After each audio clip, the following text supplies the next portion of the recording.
Howdy, partner, and welcome to TomHanksgiving, the only podcast where we dive in and discuss each and every movie in the pantheon of work from the patron saint of cinema, Mr. Tom Hanks. I'm your host, Elvis Kunesh, and with me this week is my very special guest, Mr. Andy Greene. Hello, happy to be here. This is a big one. This is a big one. Our very first episode, we're talking about Tom Hanks's 1988 film, Big. Classic. This is a classic. Everybody knows this movie. If you don't know this movie, what have you been doing? You've been living under a rock, probably on a desert island, but we'll do that movie next week. There you go. Written by Ann Spielberg, brother to Steve, and also Gary Ross, who directed and wrote. Sister to Steve. Sister, yeah, sorry. Yeah, you're Ann right. Spielberg is yeah. Steven Spielberg's sister. That's good. And then Gary Ross, Hunger Games, Seabiscuit, Pleasantville. Of course, directed by Penny Marshall, who is, of course, of Laverne and Shirley fame, and more importantly for me anyway, directed Wayne's World. There you go. Love One of Wayne's my World. favorites, yeah. And this actually was the last credit for Ann Spielberg, I looked up. Really? So This is the last? what a way to go out. I That's feel like true. you watch the chopstick scene and you're just like, okay, That's it. That's a career I'm retiring. ender. And it's In a like, good way. my brother's working, it's fine. Yeah. Maybe Steven Spielberg will make a better movie with Tom Hanks. I doubt it. Yeah, exactly. Maybe. Yeah, it should have been a sibling rivalry Yeah. to see if top. Maybe she's got to come back. She's and still make another around. one.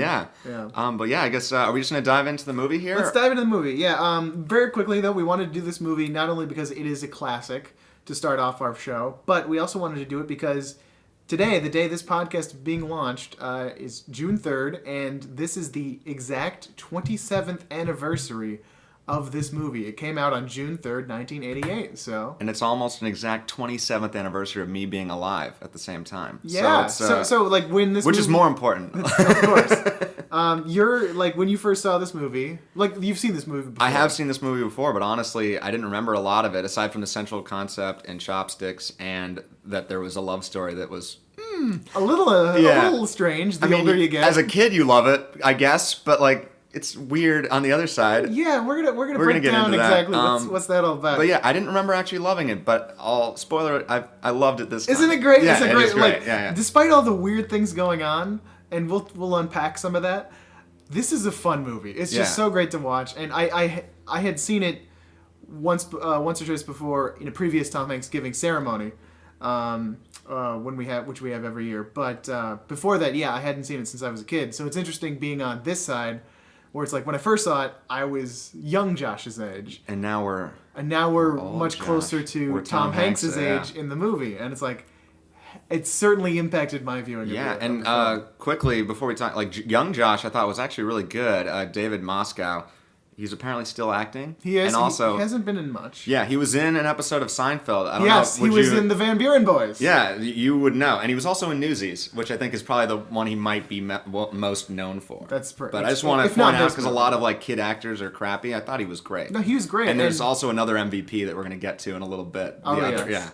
And then just real quick on David Moscow, we'll talk about Tom Hanks's performance, but he had a lot of help here because before each adult Josh scene, Penny Marshall would have David Moscow act out the scene. Oh my God, I didn't So realize he had the that. young actor act out, he'd do all the lines, and then Tom Hanks would just kind of emulate his energy. That's an incredible idea by Penny, and also like Moscow should be getting the same paycheck that Tom Hanks should, right? Like he's he actually did two doing roles. more work. Yeah, exactly. Oh my God. And strangely enough, that wasn't the last time Tom Hanks did that. He did the same thing because when they shot Forrest Gump, they had the young Forrest shoot all of his scenes first, and Tom Hanks actually copied the accent. Wow. That's that kid's actual accent, and that's where Forrest Gump's iconic voice comes from. That's incredible. Wow. But we'll put a pin in that and come back to Forrest Gump later in the run. But back to Big. Yeah. Yeah, let's dive in. Yeah. How does it open, Elvis? All right, so I like to look at this is just kind of my nerdy, geeky film guy thing.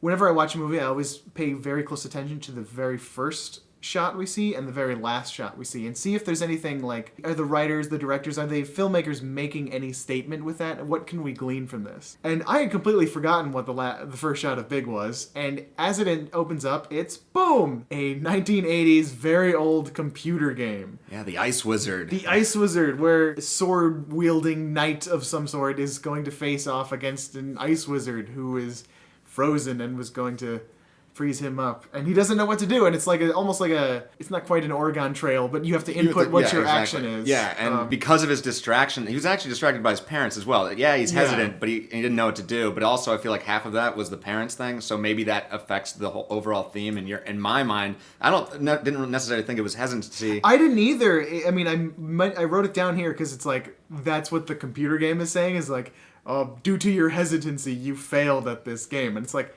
Is that a thing that we're going to... But I tracked along, see where that came... So we'll talk about it. But yeah, I mean, at this moment, though, is the whole, like, oh, parents. Yeah, like, oh, no, I have to take out the trash. Which is really funny, because that's, like, the quintessential, I think, chore in movies that, like, the kid has to do that they complain about. But it's the easiest chore. It's so easy. It's so easy. And yeah, it's because they always ask when you're in the middle of something. But you're always in the middle of something as a kid. Mm-hmm. But it's just... Yeah, it reminded me, like, Justin Long in Galaxy Quest. That's another exact moment we're, like, doing in the climactic...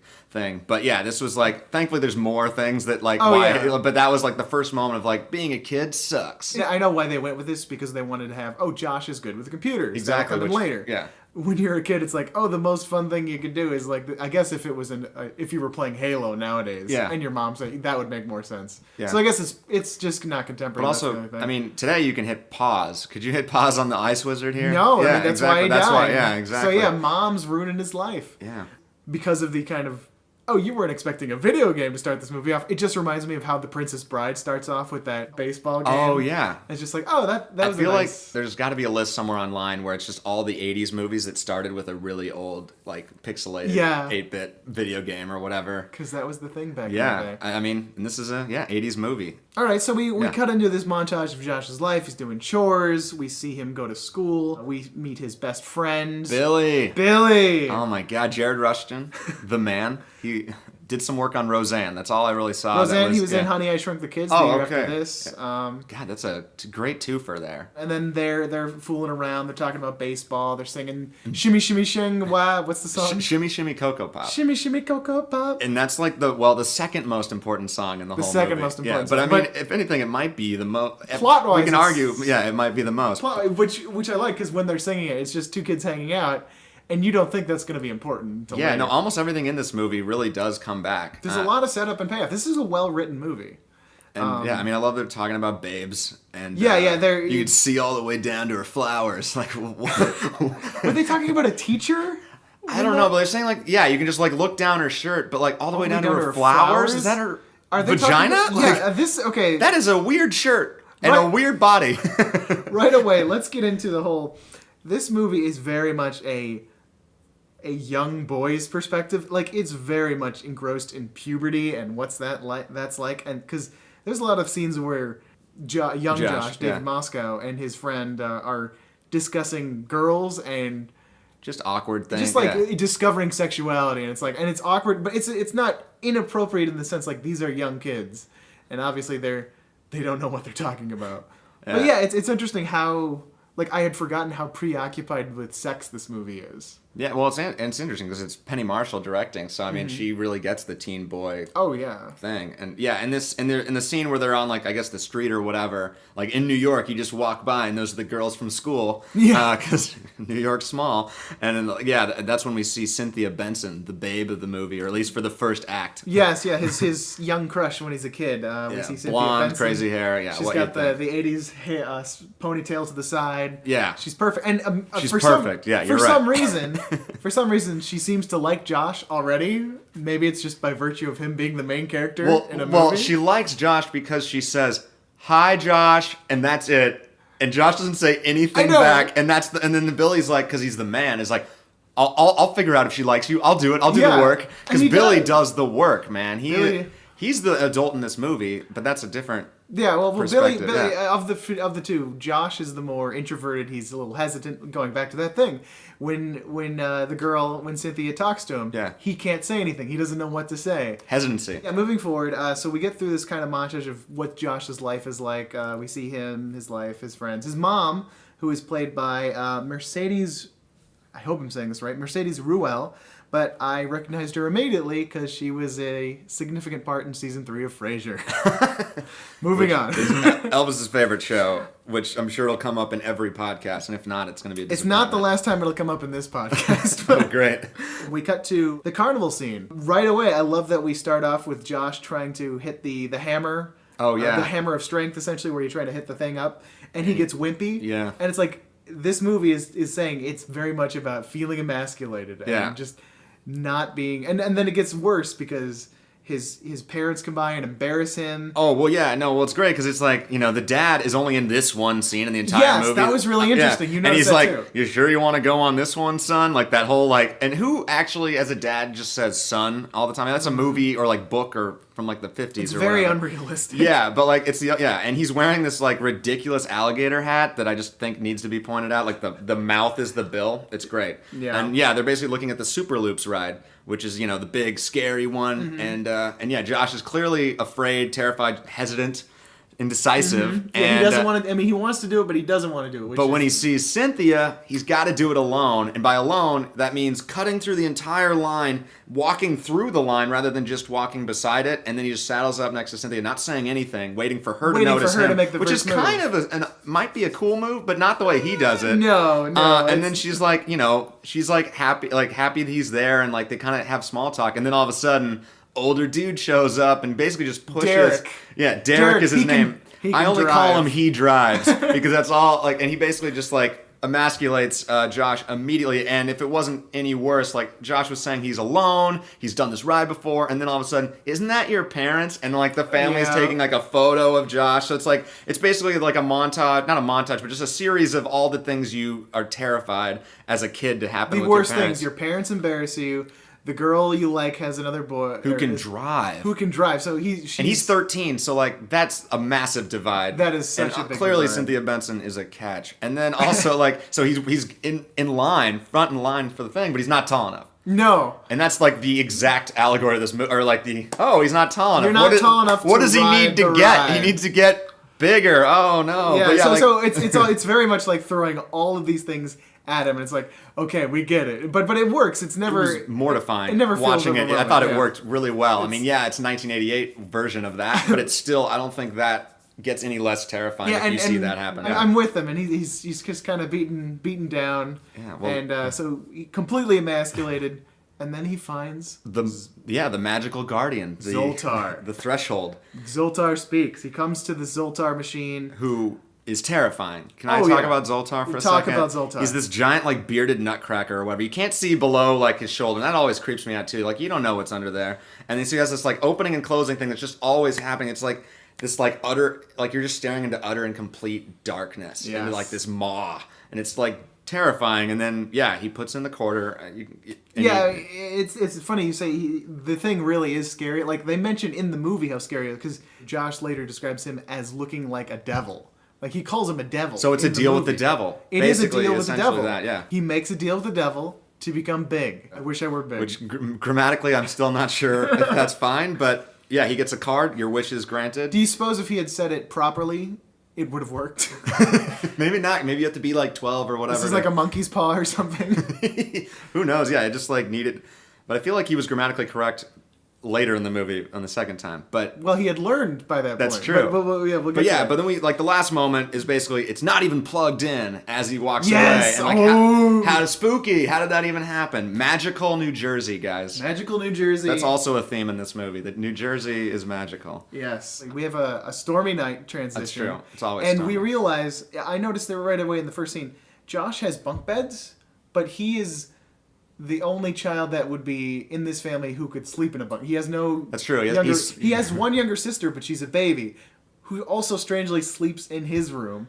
Which, again, this is just pulling out weird parallels, but reminded me of Toy Story, the first Toy Story, because Andy sleeps with the baby Molly, and they share a room. Wow, good connection. But the bunk beds is just an odd choice. I guess it's maybe for sleepovers but Billy lives next door, so it's not but that they probably do a lot of sleepovers anyway, so there's that, and also, or maybe there's very forward thinking, in 5 years they'll just put the baby right there, it'll be fine. But also it's great just because we see him loving the bunk beds even when he's Tom Hanks. Yeah. So he wants to be top bunk. That's true, man. Yeah. This could have been a birthday present. I want a bunk bed. You don't have a sibling. I don't care. When you're 13 years old, bunk beds are the coolest. And then I think once you're 15, why the fuck? I don't want a bunk bed. No, bunk beds. Every time anyone moves, you can't it's the worst. I could talk about that for a while, but I'm not going to do that. Let's move on. Yeah. Let's move on. So next morning, Josh wakes up, his mom is making breakfast, he's got to go to school or something, and we just get the most humongous feet you've ever seen on camera. Feet, that's all we see from from the floor point of view. Yeah, and eventually we go, Josh is in the bathroom, he doesn't quite know what's going on, and boom, he sees his reflection, and he looks exactly like Tom Hanks. Essentially, everyone's dream just came true. Like, you wake up and you become Tom Hanks. But he freaks out about it! Yeah, of course. I mean, he would obviously freak out about it, but yeah, he checks his dick, which... A great moment. And goes right back to this whole puberty theme and emasculating. Oh, I've got chest hair now. Ooh, I'm big. Oh, my voice is deeper. I've got a big dick now. I mean, this is pretty good. It is, and this is something we're going to have to keep track of, but has Tom Hanks ever looked better than in that moment where he's basically just checking out himself? Well, I mean, I'm sure he is, but I'm sure there are plenty of moments. But he's looking great, is all I want to say. He does look very fit. He's got the boyish good look still. He's got that sexy curly hair that all girls like, right? Yeah. Totally. I think we actually are both rocking that right now. Yeah. I just want to point out his underoos still fit somehow. It's like the Hulk transformation in his purple shorts. Yeah. You got to keep that. And obviously we're thankful. Like, we don't, I mean, do you suppose there's some Zoltar magic in the Marvel movies though?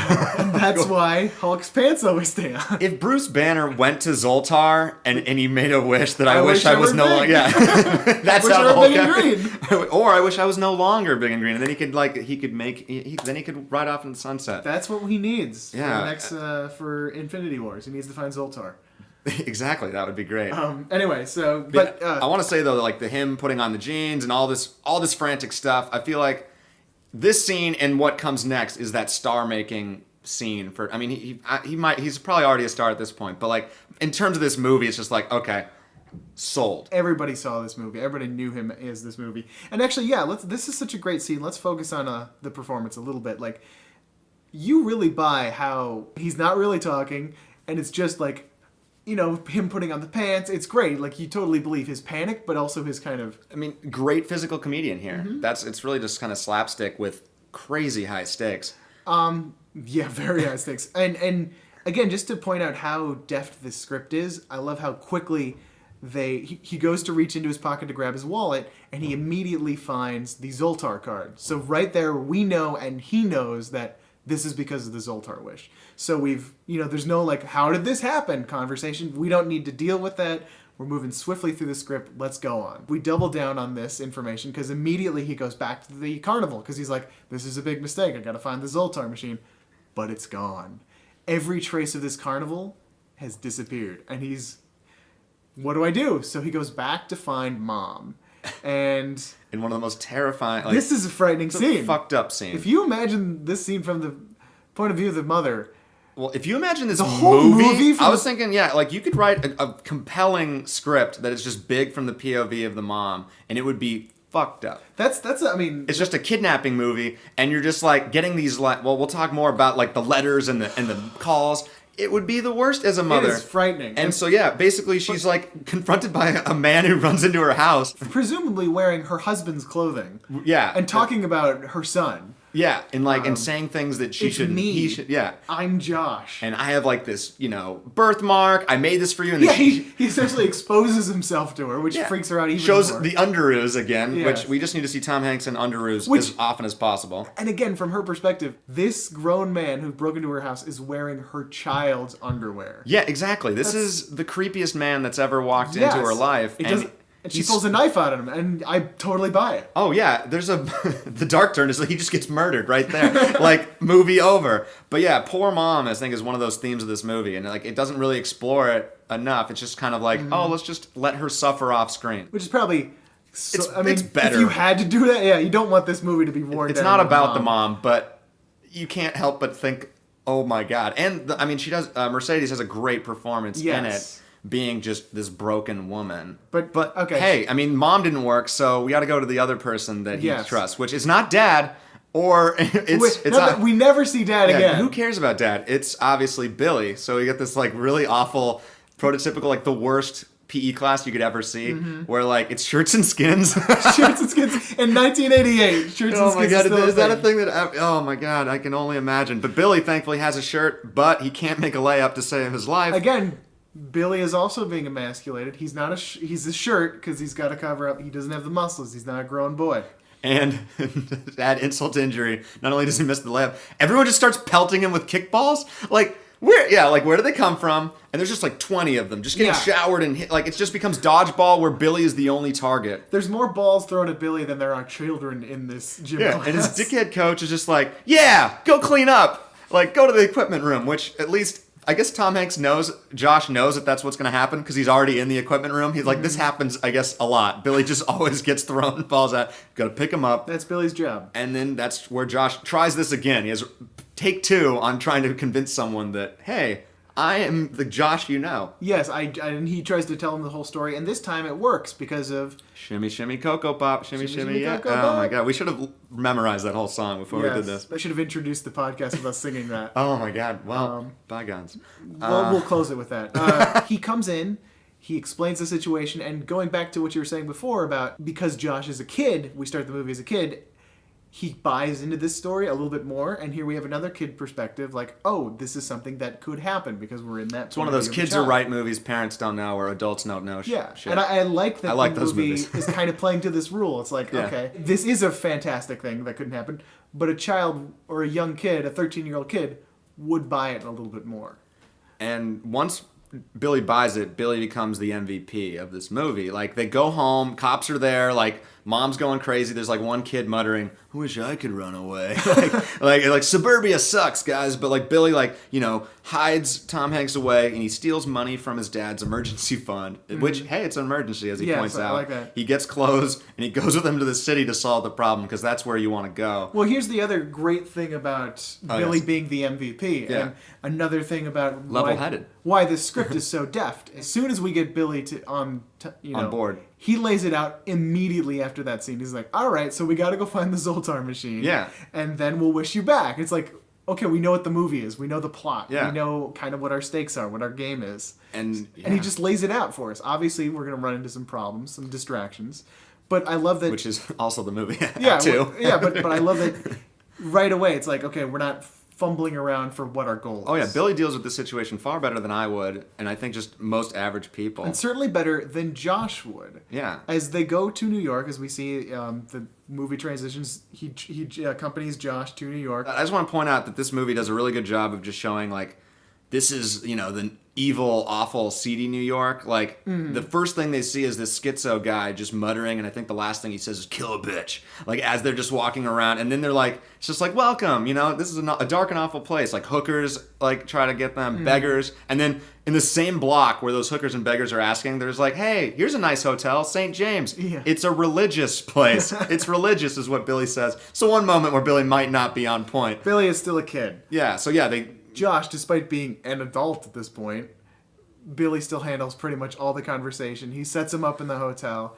And this might be one of my favorite moments of the movie. When Billy leaves, which is weird because, okay, he says he has to get back I have to get home 10, by 10. Even though it's clearly at least 9 p.m. at night. And he's leaving New York City to get back to New Jersey. Alone, a child on that street.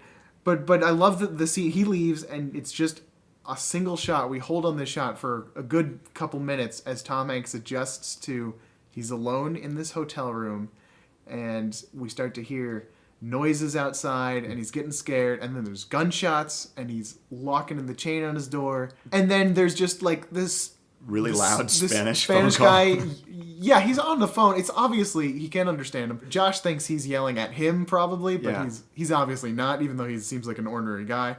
And I just love, you watch Tom Hanks in this scene and he starts to cry.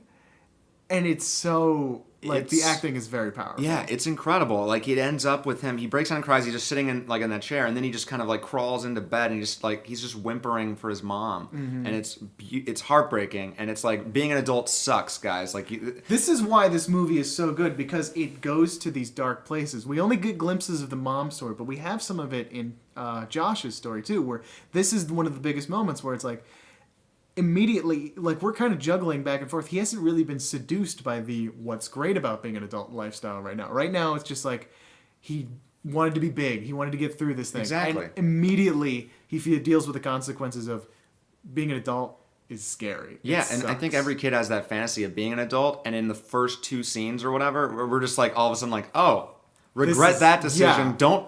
that's not a fantasy, or like this is the reality, essentially. And then I think, this scene alone, I think like earns him his Oscar nomination that he gets for this movie, because he gets one, and I was just like, this is incredible. No, like, it's is amazing. like I doubt it's what they use for like that moment, because it's just far too. I don't know. It's just emotion, but like that should be what they're showing. I don't know what they did. It's one of the best. It might be the best scene in this movie, performance-wise. But they have to get back to work. Yeah, consumer affairs, because that's a thing, and they go and get the list of carnivals and fairs to track down Zoltar. Again, I'm gonna guess that this is probably Billy's plan to figure out how to find Zoltar. Yeah, Billy was able to. He was like, "I'll see you at 8:30." Like he's on point. He gets back home about 10. I'm gonna be back up at 8:30. I'm gonna skip school. Wakes up at 5 a.m. to go exercising. We'll talk about the intelligence of Josh's parents and Billy's parents, with this kid gone all the time, and nobody ever questions him about, hey, what happened to your best friend, and where are you going all these nights? Do you know where Josh is? Well, it's another one of those things where just like parents or adults just don't care about kids or don't notice them. Like that's how Billy always gets into the office. Like no one's just like, oh, it's just a kid, or whatever. They don't pay any attention, which is an interesting detail this movie says. Yeah, so they get the thing that says like, it's going to be in the mail in 6 weeks. Could be longer. And then because of, bureaucracy, paperwork. And we have our timeline. Exactly. It's like, okay, we know what our goal is. We established that really early on. But now it's like we have 6 weeks to wait before we can find it.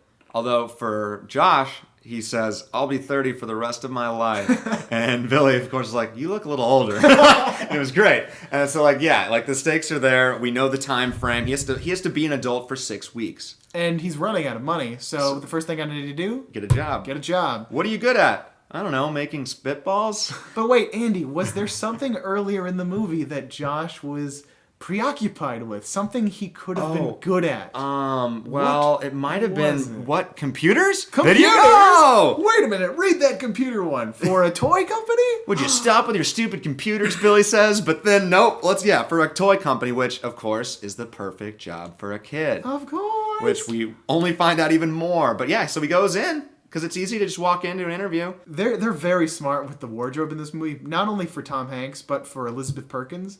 The entire movie, as we see Tom Hanks move through it, his wardrobe, especially, when he becomes Tom Hanks, his wardrobe is, like, obviously a kid way dressing too small. up. A kid, like, everything is a little too big, and he looks like a kid, like, dressed up in his dad's clothes the entire time.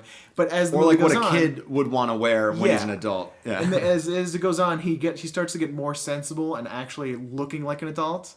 And I love that Elizabeth Perkins has the same kind of opposite. Kind of an opposite. Like she warms up, her hair is a little bit more down. Loses the shoulder pads a little bit. Yeah, she loses those shoulder pads. Costume design, they were working. There's a lot overboard of here. Good detail in this movie, and I feel like you might breeze past that because it's like, oh, it's a silly fun comedy from the '80s. No, there's a lot of good work in this movie. Yeah, like them getting ready for the interview, like filling an application is delightful. Like they think of a lot of details, like how would he fill out? Yeah, he has his paper out or whatever, and then he's like trying to copy the other applicant. Which I want to point out, this other applicant loses out to a kid. Yes. Like he didn't. I mean, basically all it was is Tom Hanks got to go into the room first, and they just hired him in the room. Yeah, if you remember. So the other guy probably would have gotten it if he could at least got an interview. But maybe there's 2 jobs. Who knows? But like that point.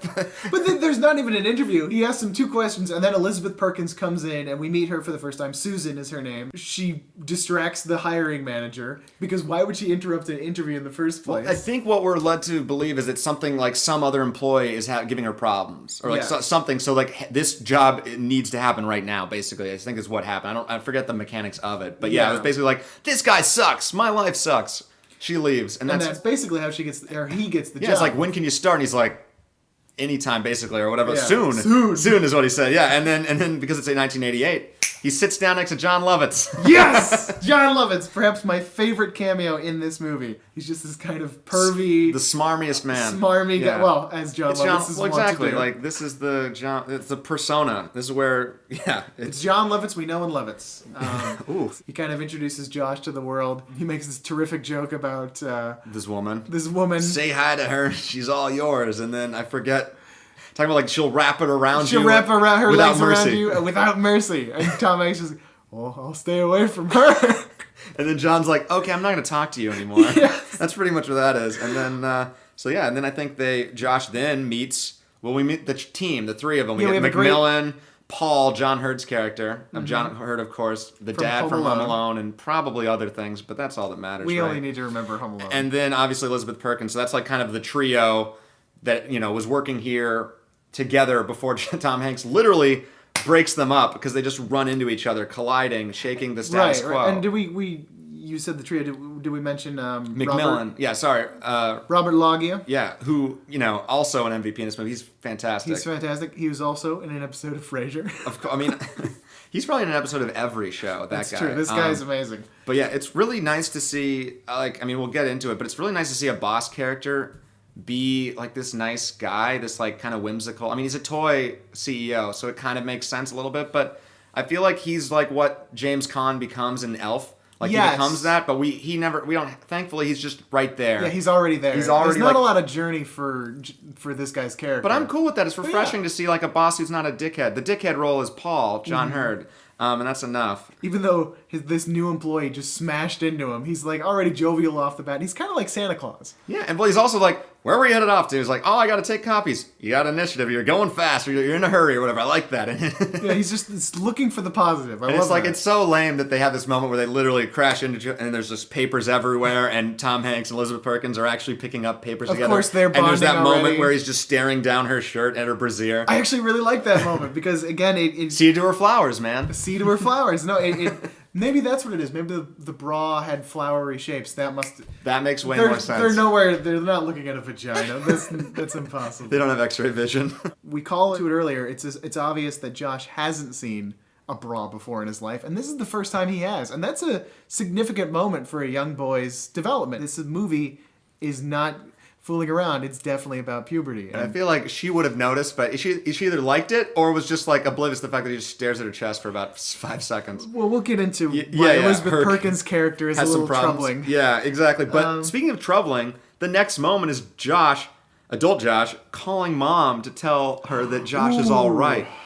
Like this is a tricky scene. And it's just like, hey mom, or not hey mom, hey, what's her name in the movie? Mrs. Baskin. Yeah, and he's just like, your son is okay. He's really like, and it's just like he's trying to be nice about it and be like forthcoming, but from the other point of view, it's the creepiest phone call ever. It's so scary. It's weird how Josh adapts immediately to, I have to play the kidnapper. Well, at first, he's kind of tickled by her anger because she's like, I will hunt you down and kill you if you hurt. Laying a hand, like a hair on his head, whatever. And he's just kind of like, oh, my mom loves me. But then he realizes like, oh my God, my mom loves me. Like this is really bad. And then she's like, to prove that he's all right, or Josh is all right, young Josh, she asked him to sing a lullaby. And it's just like the most soul-crushing moment, I think, for him. Like the mom is just sobbing on the other end of the phone call as Tom Hanks just sings a lullaby that she sings to him before he went to bed as a kid. Like, I don't know if I would be sobbing if I was the mom. I feel like, I don't know, like, what would I be doing? Yes, I'd be crying, but I don't think I'd be on the phone anymore. It's horrifying. And also, maybe they'd have the FBI there tracing that phone call. Who knows? FBI's kind of fumbling on this one. That's true. Yeah. That's true. I'm just noticing this now. Music plays a very important role. Howard Shore.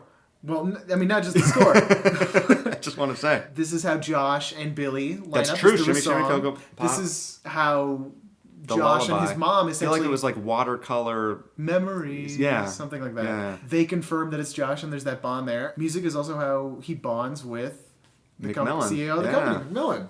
And then we cut to quite possibly the most famous.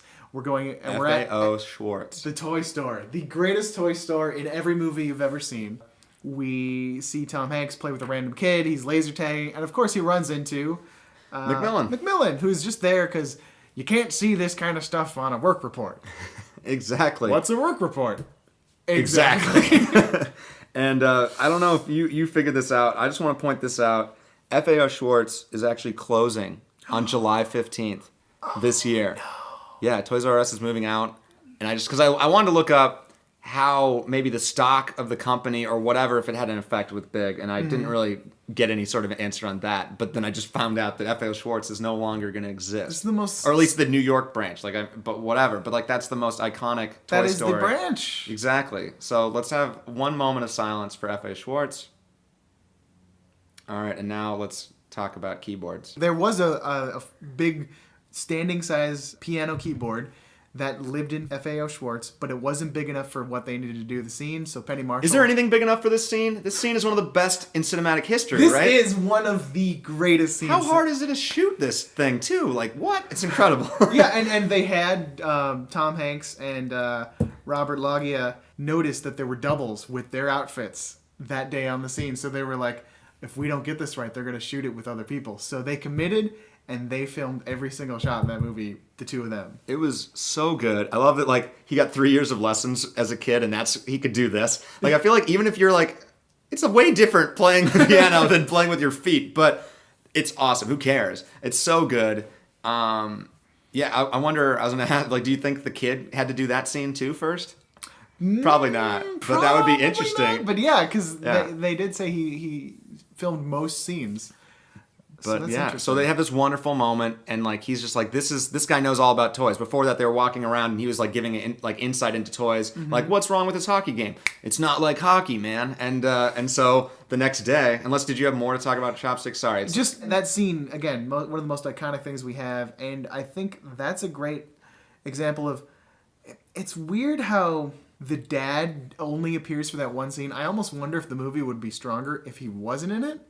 Oh, but, at all? Yeah, like a single mom? Yeah, if it's a single mom, and then it would make more sense for... That this guy, McMillan, is the father figure. Yeah, he's obviously the father figure, and that's why they bond, why it's so important, but... And also, you could maybe have, look into what's McMillan's life. Does he lose a son? Does he have no kids? Because I feel like it's kind of weird, like... That he's just a toy guy, like, and maybe no kids. There's probably some, like, sad backstory, and this is, like, his, like, another chance to bond with a kid, like... Because they made the choice to have the dad in that one scene, and my guess is the only reason he was in there was like, we need to be able to give him some clothes in the first scene. So that's actually, honestly, probably, that might be it. I think that's the only reason there's a dad figure in this. But because the dad is in this movie, in that one scene, it makes it so much sadder for me because it means he's got to be a deadbeat dad. He's never there when the police are investigating. That's we true. never see No one him talks again. about the, like, they only say the mom. They don't say anything about the dad. He only talks to, and he does say, love you, mom and dad, when he writes the letter. But it makes me think that Josh must have a strained relationship with his father, which is why he bonds so easily with McMillan. Yeah, and I mean, this moment, I want to say, is like up there with like Tom Cruise in Risky Business, like dancing with the underwear. It's like that like level of just like, okay, Tom Hanks has a career for the rest of his life because of this scene. Maybe. I mean, he was going to do it anyway. He was going to be somewhere. That was it. And McMillan sees it and he's like, hey, you're now the vice president of product development in 1 week. He moves into the biggest apartment I've ever seen. It's incredible. He has arcade machines. He has an assistant played by Deborah Jo Rupp from That 70s Show. Love to see her. She was also in Seinfeld. Of course. Well, and we also learn as like John Hurd and Elizabeth Perkins, they're, both pissed / skeptical. And we also learn that they're fucking. Like, yeah, which was kind of a weird I didn't remember that part of the movie. I mean, we don't see them in it, but like they're smoking and like they're wearing, like he's wearing a robe and they're at the apartment. It's totally post-coitus they're talk. Fucking. We later see them driving to work. We don't know how involved they are. It's really weird, actually, on that. Like, when we first see this, it's like, oh, they're in a heavy-duty relationship. And we'll talk a little bit. Based on how they act, we know that that's not true. We just know that they're a hookup. But, like, clearly, it's more than that because he has his stuff at her place and whatever. But, yeah, they have kind of, like, this weird business sex thing going on. Mm-hmm. There's a great moment in that scene where the first time we see that where they're, like, they can't figure out who Josh is. And then she's pouring milk into her cereal bowl, and on the milk carton, there's a, like, missing Josh. And it's just, like, I just love that moment. It's a perfect moment. Yeah. It's like, they really, again, this movie's very smart. They really know how to squeeze both comedy and darkness and character into a moment where Josh isn't even part of the scene. Is that one of the only ones? I guess they have a bunch of scenes together where it's just like, those are the only ones, really. And I guess Billy. Billy has a few. But the scenes are so swift when it's not a Josh scene that it doesn't bother me that we're losing focus. Yeah, and then we go to a scene where... There's a meeting. John Hurd is talking about this new toy. Tom Hanks doesn't get it. He introduces one idea, and everybody loves it. And John Hurd... A robot turns into a bug! There's this one guy who just loves it. A robot turns into a bug! That's what he says like 4 times. It's like, instead of a building, we want to turn into a bug. And everyone's just like, Josh, you're brilliant. I think that like something that's even what the dad figure McMillan says. Mm-hmm. So yeah, basically it starts with, we kind of get like this montage of him like getting the best apartment ever for a kid. Like basketball... He has a big giant blow-up Godzilla. There's a boxing match. Tom Hanks versus Godzilla. I would watch the hell out of that movie. I would too, and I don't know who I would root for. It would be a close match. We know that. And Billy's like along with him, like helping him decorate. Because Billy is still showing up at New York every day of the week. Yeah, and while this is happening, this is when he's writing his letter to the mom. Like, that's kind of the voiceover. Like, hey, Mom and Dad, I'm all good. This is like camp. Is what he says. Yes. Like, it's like, this experience might be good for me. Imagine getting that letter as a parent saying that, like, she's kidnapped. This is good. I'm having more fun with this kidnapper than with you guys. That's essentially how I would read it. Like, that is weird. Or it's like, I would think that the kidnapper's writing this letter or something. Like, there's no way Josh is writing this. It's just another moment where it's like, how fucked up is this? They didn't... I kept wanting them to have this shot, and I was expecting them to have this shot. They didn't, and I think it was a mistake. They should have had us see the letter and have it be written like it's obviously a 13-year-old kid. So that's true. That would makes have sense. landed. Yeah. It was from Josh. Yeah. But they didn't do that, and that was one of the minor flaws in this movie. But hey, then it's fancy party time. Fancy party time, and we're gonna pick this up a little bit because this is where kind of our last big plot string happens, and it kind of comes out of nowhere. Oh, that all of a sudden our girl is into Tom Hanks? Yeah, and well, it's because he's wearing the awesome, ridiculous white suit. And actually, and also because he's eating baby corn like a normal. I have to excuse. I think part of it is before Tom Hanks gets there, she's trying to score some points with the big boss. Oh yeah, and he's just like, have a drink, have a couple drinks, and I think she does based on her behavior. Oh yeah, no, she's definitely drunk, and she's feeling second thoughts about with Paul, and she's obviously not getting anywhere with the boss in terms of like, because she wanted to talk business. He doesn't care about what she has to say. So she's trying to get to the bottom of what's special about Josh Baskin. Exactly, and she realizes very quickly that he's just a special person. She falls in love with him like pretty much immediately. Yeah, there's this problem in this movie where women aren't really well written. Yeah, like there's like, I don't know, it's really, I mean, I get the baby corn thing is adorable. So like if she's, but she's not a whimsical person. That doesn't seem like something that would draw her to it. And then when he's like, they have like, they say beluga, they have some sort of dip and he just coughs and like almost dies. And he's like, let's go home. Or like, let me take you home or whatever it was. Yeah, like let's get out of here is what she says. And like, in a way that's like, are you turned on by a guy choking on beluga? Yeah, like he can't eat and act like a normal person. But then yeah, they have this limo scene where he's just monkeying with everything like a kid who's never been in a limo before. Yeah, he's not listening to her whatsoever, and yet she starts to feel this bond with him, which is maybe my big problem with the movie. Yeah, it's like, hey, I like when a guy isn't listening to me. Yeah, it's how it's trying to communicate the message of, hey, if you're as innocent and pure as a child, that's what really people will respond to, and I can get behind that. But the behavior that Tom Hanks exhibits in this scene, and most of the scenes with this woman, is he's just kind of a selfish, not paying attention, not listening douchebag. I mean, I think it makes, I don't know if I'd call him a douchebag. He's a 13-year-old. He's also oblivious of all this stuff. Yes, it makes like he's like, do you want to sleep over? It's a sleepover to him, not a hookup. He's like, I got top bunk. Like and that's why we have the top bunks and the bunk beds. It's great. Perfect. It pays off that joke very nicely. And no, I don't mean to at all put any fault to Josh's character. Yeah, but he does know better. It doesn't paint our girl. It doesn't paint her well, and it doesn't, like, if we're supposed to glean anything from it, like, oh, this is how, like, a bad relationship is John Hurd and Elizabeth Perkins, and they're talking about work, and they're angry and bitter, and they're snakes out to get other people. Yeah. But a good relationship is Josh and Elizabeth Perkins, but Josh is just kind of self-absorbed and a kid and oblivious and doesn't listen to her and just is like, the only thing you need to do is just stick your head out of a limousine and have fun. Well, yeah, I mean, jump on the trampoline and then, but I mean, I buy some of that aside from like, we're not even touching the fact that this is a 13-year-old eventually hooking up with an adult. We'll get there. Yeah, but like, I get that like, she's just, this kind of ice queen, the ice wizard, if you will. Oh, there we go. And then she's thawing, like, he's thawing her, and I get that's the whole point. Yes. But like, I understand that. She's the ice wizard, though. I'm glad that came out. I didn't even realize that. So then, racquetball, fight, keep away. Hurd's an asshole. Here's some more emasculation. Now we're seeing it from John Hurd, because the worst thing that can happen to you isn't you run away from home, you lose your job. It's that you get emasculated.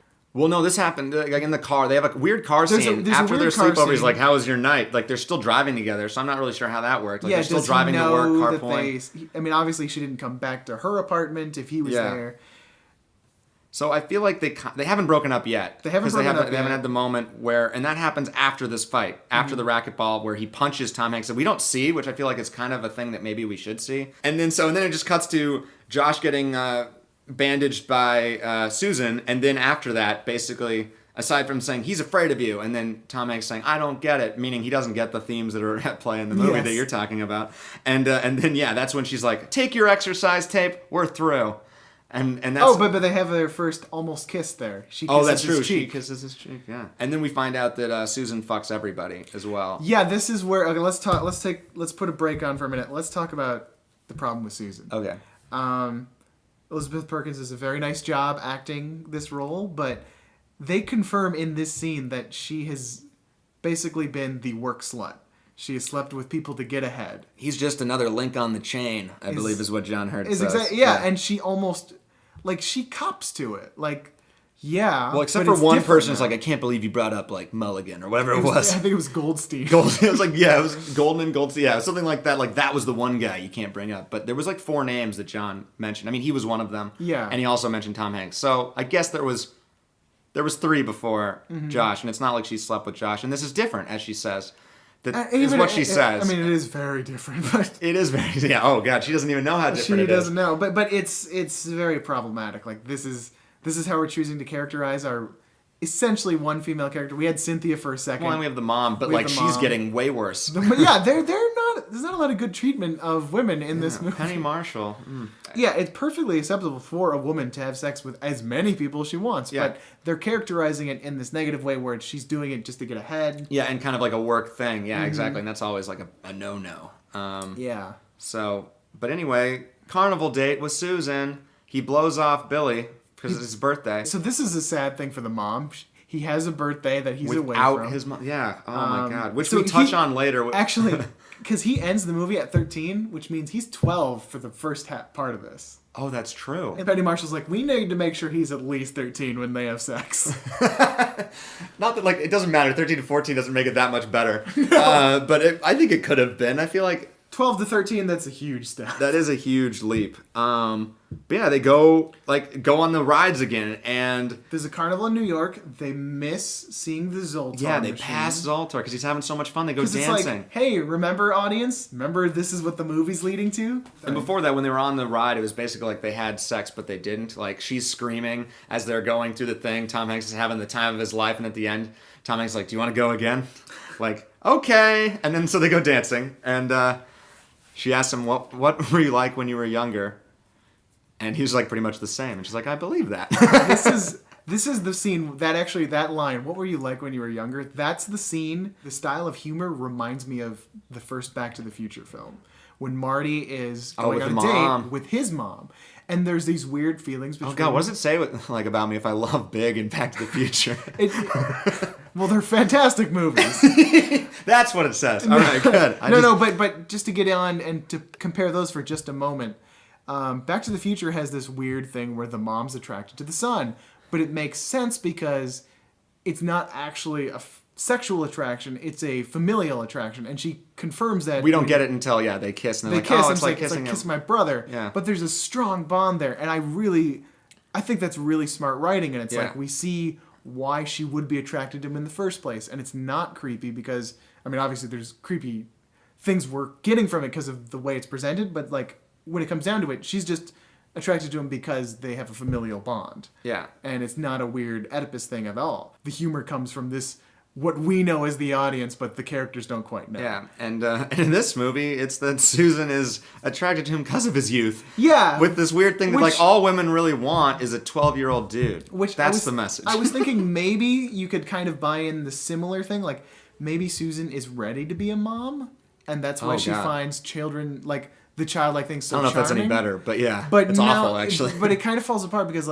there's not a lot of connection there. Well, then they have sex and stuff. And they have sex. Let's get to that.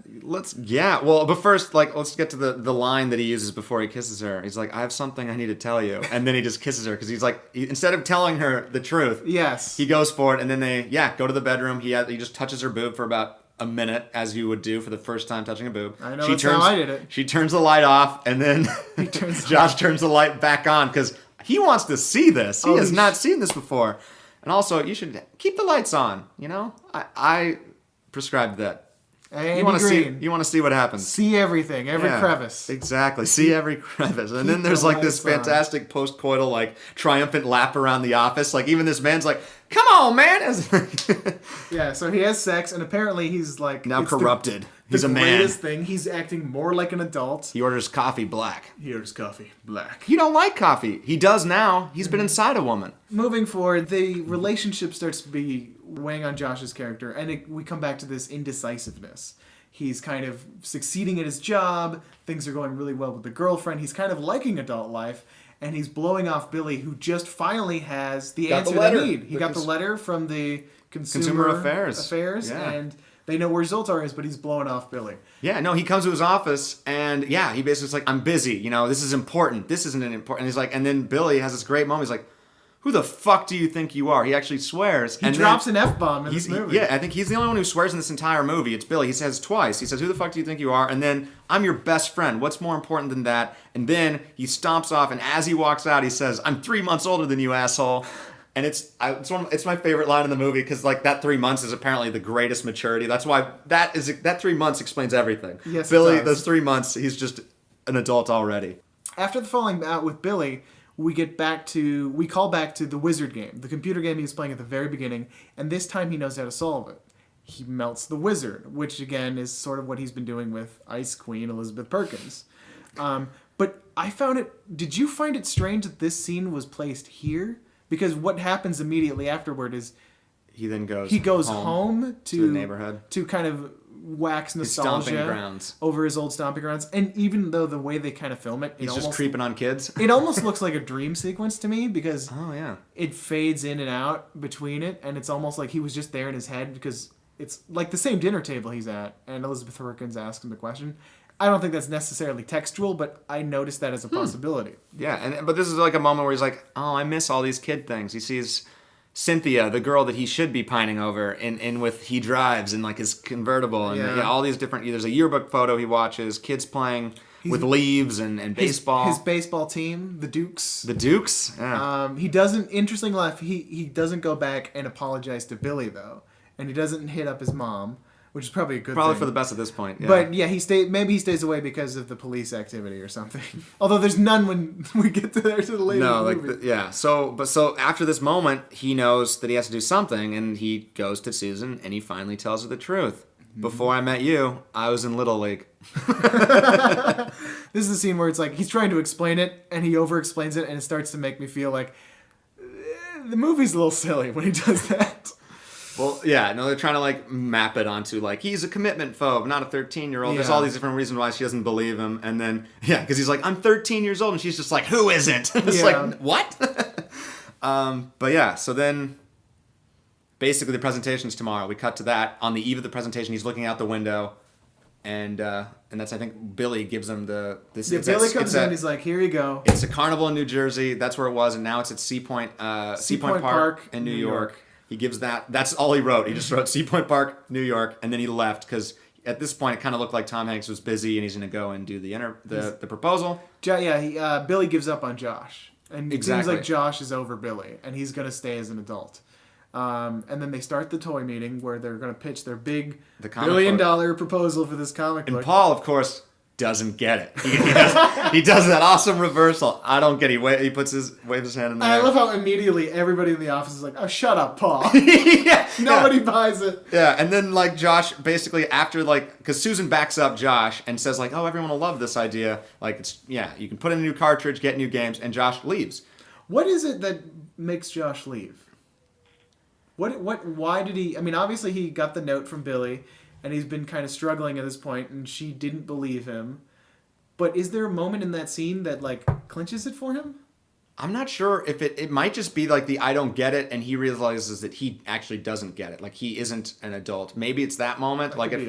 I don't know if there's a specific line that it's just like, oh, home.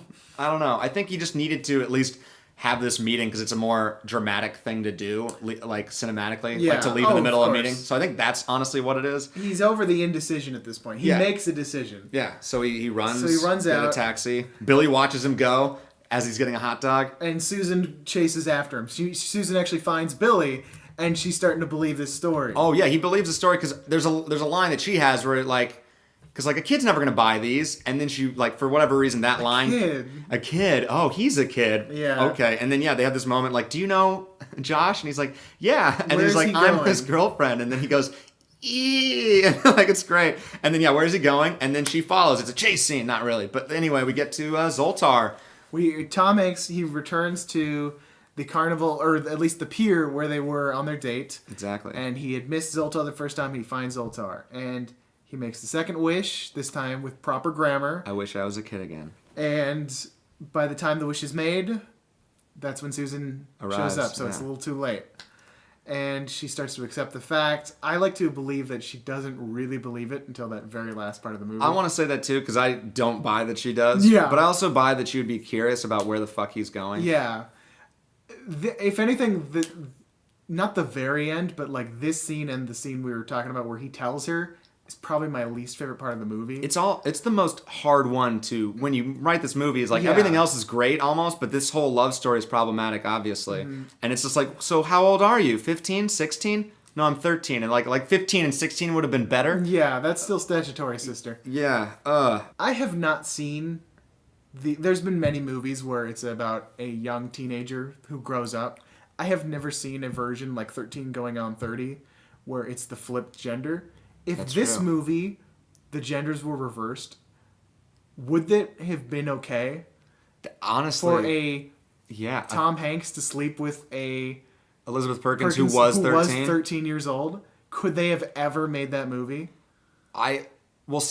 Neither scenario is okay. Neither scenario is okay. But everybody bought bit. Nobody was that's weird about it. And I would guarantee that that movie wouldn't be made. I think, and there's something wrong with that. There is something wrong with that. But it's this going back. And even me, for some reason, when you first said it, I was like, that's worse. It's not worse. It's But there's this connotation that it's it's not rape if it's on a man, or in this case a young boy with a it's woman. The Graduate's one of the greatest movies of all time. I mean he's older than that, but it's still that same. I feel like he's consensual in that. Oh movie. Yeah, no, for sure. But that movie and so many other ones, it's the young guy cougar. Yeah, and everybody's that's hot. Yeah, the other way is way worse and creepy. But even though that's what we do in all of our Hollywood movies. Yeah, exactly. But no, the fact that you couldn't have made Big where it's about the exact same script, not the concept. Yeah. But just flip the genders. That you couldn't have gotten away with that, but it's a cute it's weird because I like the joke, but it's so wrong. But they end that scene on a cutesy joke well, maybe you'll call me in 10 years. Oh God, yeah. I only feel better about it by the fact that I can't believe that she believes this is really true at this point. I don't know what she believes. Again, I feel like that's a problem with the script just being hard to write at that point.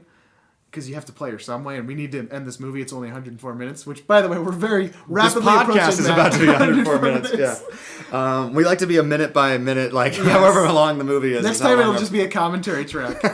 We apologize. We're going to be slimming these down as we go forward. We're figuring out how this goes. We have a lot to say about Big. We do. It's a big movie. But basically, she's like, I'll drive you home, because he can't drive. So and there's this moment where, it's a stupid moment where she's like, you won't even remember me, as she walks to his house. Which is ridiculous. You're the first person he ever had sex with, and he became an adult. Yeah, this is something he will never forget. This is something you will never forget. This is something Billy will never forget. The mom won't know this part of the story, but be forever scarred. Never forget this. Yeah. The dad probably, because he's a fucking asshole. Yeah, exactly. He's wearing that alligator hat with several other families, just taking pictures and embarrassing kids elsewhere. Oh, yeah. Also, how did Billy get home? But that's a different question. Well, how did Billy get home every time? That's true. He knows how to get Billy's got this. We need to spin off with Billy. The problem is Billy couldn't have been the character who grows up because he would have just been fine. Exactly. He's too confident. He would have become president. Billy, I want to see that movie. But anyway, so she basically, in the car, as he walks to the home, and then we see the transformation, like as like the clothes are huge. We come back to this. It's very cyclical. The whole time when Tom Hanks was first an adult, he had these clothes that were way too big, didn't fit him, and he looked like a little kid. And now we have that perfect moment where it's like an actual little kid in a grown man's suit, and the shoes fall off as he runs up to talk to his mom, and we get this off-screen moment where she's like, "Oh my God!" Elizabeth Perkins makes the very smart decision to drive away immediately. That's true. You do not want. And also, she kissed him on the forehead as their goodbye kiss. I like that. Thank the Lord. Thank God. Yeah, but that return off screen is another one of those moments, like a kind of a like we don't get to see the mom have this like wonderful like oh my kids, but I mean that makes sense based on how the movie was. Yeah, I think that was a good choice. Like it's kind of disturbing how shitty the mom's story is in this. Yeah. But you couldn't have shown, like, it was better to not show her. Yeah, it's, hey, Mom, I'm back. I missed you guys, or something. It's basically all he says. And then we close, and I didn't remember this, and I thought this was a little strange.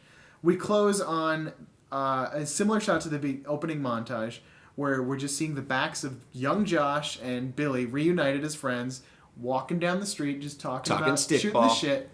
And that's the end of our movie. We fade out on that. And that's our last shot. And comparing that opening shot of the computer game, I gotta unmelt the ice wizard, and the two friends walking away, is this the movie you would imagine in between those two shots? No. Not at all. I mean, you definitely imagine some sort of coming-of-age teen, like, movie, basically. Or a movie about friendship and stuff. And it is. I mean, Billy's so good that is... It is a movie. Yeah. Because I was trying to pin this down in this movie. Who's the central relationship in this movie? There's basically three. It's Josh and his mom, Josh and Susan, and Josh and Billy. Josh and McMillan, you could also say. Josh and McMillan, but it's the weakest one. No, I'd say the strongest one is Josh and Billy.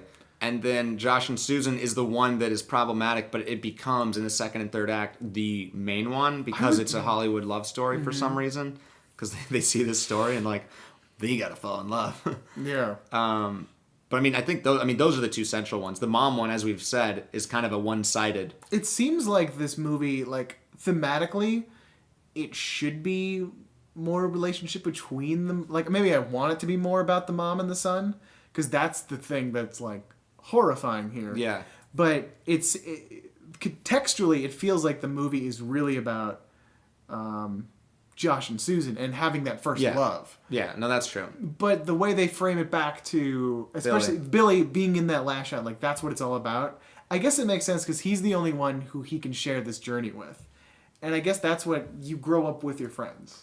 Exactly. And the fantasy, the dream is over, and now you're back to who you belong with. Yeah. Your best friend who's the same age. 3 months older. 3 months old. He's got that maturity still. Oh, man. Well, big, guys. That's big. That was a big podcast. That was a big podcast. Do you have any final thoughts on Big? Or yeah, let's just cover a couple of things. Yeah, for sure. What do you think about indecision? Was that Josh's problem? What was Josh's main problem in this movie? Was it about being indecisive as a child? Well, indecisive, I think it's also just a lack of self-confidence. That's where indecisive comes from. So that's the main thing. I mean, yeah, he feels emasculated. He wants to be big. That's the thing. I don't think that's a problem when you're 12 and 13. You should be a little indecisive. I mean, it's a problem for everyone now, or whenever, however old you are, you're going to be those things. Like, self-confidence is always going to be an issue unless you're Chris Pratt or whatever. But, like, that's the first, or Tom Hanks. Unless you're Tom Hanks. Exactly. But I mean, I guess that is his problem. It's a lack of self-confidence. It's a lack. I feel like there is indecision to it, because if he had made a move maybe with Cynthia, she was available. We heard, and then the next scene she has this 16-year-old guy who drives Derek. I guess is what you said. Derek. He drives. Yeah, he drives. I don't think that's really it definitely is what goes through the whole movie. I don't know if that really is a strong thing to dwell on, because I just think that's obvious what it would be. I mean, I guess it's just about the coming of age and growing up. Yeah. And that's what every movie's about. And in many ways. And I love the movie as a be careful what you wish for. Oh, for sure. The deal with the devil. And dealing with the devil and actually experiencing the consequences of being a real adult. Like, that great scene we were talking about at the hotel, where he's just in this terrified, scared place of like, real life is scary, but then real life becomes even scarier. That but in a more complicated way. Like, you have to know how to navigate the job place and the relationships and what does it mean to be committed to someone. For sure. And how do you stay in contact with your friends when you have this whole other commitment to your adult life? Exactly. And that's almost scarier, and I love how the movie doesn't shy away from that stuff. And I mean, Billy fortunately still has time to enjoy being a kid, but for those of us who are already grown up, I guess what can we learn from this movie? Well, I think Susan learns it in a bad way, but like the lesson I think is still good. Not anything to do with the romance, but the whole it's good to be youthful and to be it's not all about work. It's not, and you should love what you do and to see the world with fresh eyes. Exactly, see the world. Yeah, and be. I mean, I feel like it's like don't be afraid to grow up, but at the same time, don't lose. Don't lose the kid that you are. Like, don't lose that side of you. I think that's kind of the central thing. Or at least that's how I want to take it, which hopefully, because I'm probably 80% kid still. Yes. You were I'm wearing Spider-Man boxers. You're a child! He had Spider-Man walkie-talkie. So, I am Josh. In terms of emasculation, yeah. What do you think, Tom Hanks? Is he going to be emasculated in the future, Josh? Do you think Josh came away feeling more confident? I would hope so. I don't know if he learned anything. I mean, it's hard to say. I mean, he experienced a lot of things, and that helped him grow up. Yeah, I mean, he'll have life experience that no one else will have, and I think he'll always be like... I mean, I think in real life or something, if this guy exists, he is now just rolling in it, I think. Like, he became like a millionaire or something like in a week. I don't think he has that money anymore. Yeah, well, I know, but he still did. So I'm just saying, like, he has that. He knows he can succeed in the world already. As a young adult, though, like when you're leaving college, it's like, what am I going to do? 10 years ago, he already did all those things. I feel like he just needs to go back to McMillan Toys. I disagree, though. He'd get fired. I feel like I disagree because he will grow up and he will lose the things that are special about him in that field. He won't have that anymore. You're right. The only thing he'll have is the confidence that he did it before, but when he finds it tougher the second time, that's going to shatter him because it's like, I peaked when I was 13 years old. Oh, God. Is that the real message of this movie? I think so. Oh, man. So that is big. Thank you so much for joining us for our very first official TomHanksgiving. Our first official TomHanksgiving. Thank you so much for joining.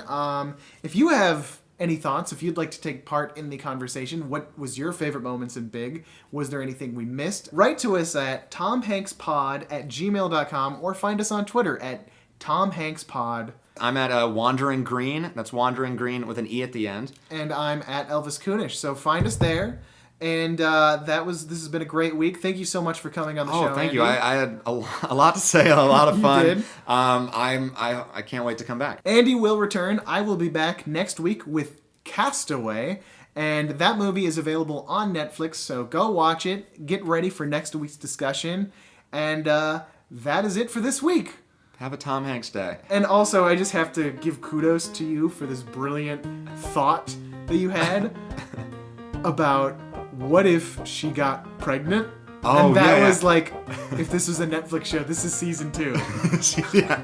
Oh, God, yeah. Like, there's that moment where and he comes out, and that's how Benjamin Button happened! Oh, no! Tom Hanks, we fell in love with you, Tom Hanks.